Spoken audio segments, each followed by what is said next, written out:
नमस्कार दोस्तों, हम गीतकार वकील कोयरी और बहुत बहुत स्वागत करते बानी आप सबका अपना चैनल कवि की रचना में।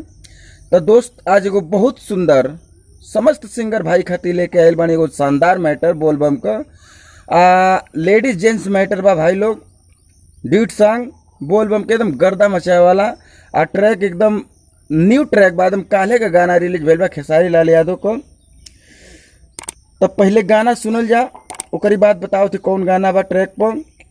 सुनावे से पहले एगो छोट सा रिक्वेस्ट बा, जे भाई हमारा चैनल पर पहली बार आयल बा या अब तक चैनल के सब्सक्राइब नहीं कैले तो चैनल के सब्सक्राइब कर लो, काहे से कि रोज रोज ऐसे ही सुंदर सुंदर मैटर हम लेके आए आप सबके बीच में। समस्त सिंगर भाई हमारा चैनल के जरूर से जरूर सिंगर सब्सक्राइब करी। तो ले गाना के सुनल जा। हम जातनी नहीं हरवा हूँ, नहीं रह भोला जी घरवा हूँ। हम जातनी नहीं हरवा हूँ, नहीं रह भोला राउर घरवा हूँ। पीसत भांग दुखे कलाई रहुआ रहतनी ना जाने। साथे तू पिया गौरा जान जइबू, कौन मजा धतुरा भांग गाजा में। संग तू पिया गौरा जान जइबू, कौन मजा धतुरा भांग गाजा में। गैला के गम में सुनू सनम दुगो बियर लिया के पी लेंगे। तो दोस्तों इसी ट्रैक पे बहुत शानदार बोलबम का गीत लिखा था। आपको कैसा लगा लाइक करिएगा, अच्छा लगा हो तो, और कमेंट में बताइएगा कैसा लगा। तो लीजिए गाने का अंतरा सुनिए।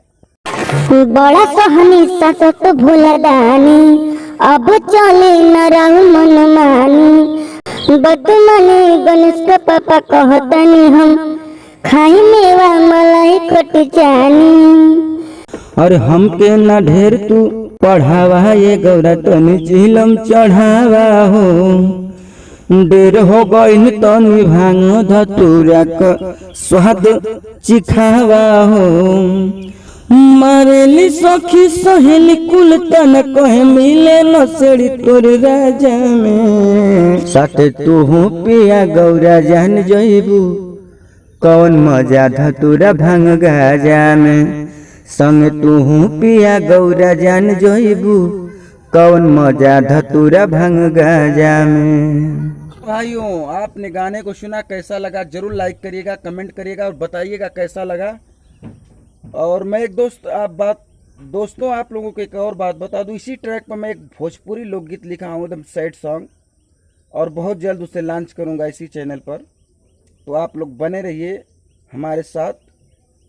मिलते हैं एक सुंदर वीडियो के साथ तुरंत बहुत जल्द आप सबके बीच में। तब तक के लिए जय हिंद, जय भोजपुरिया समाज।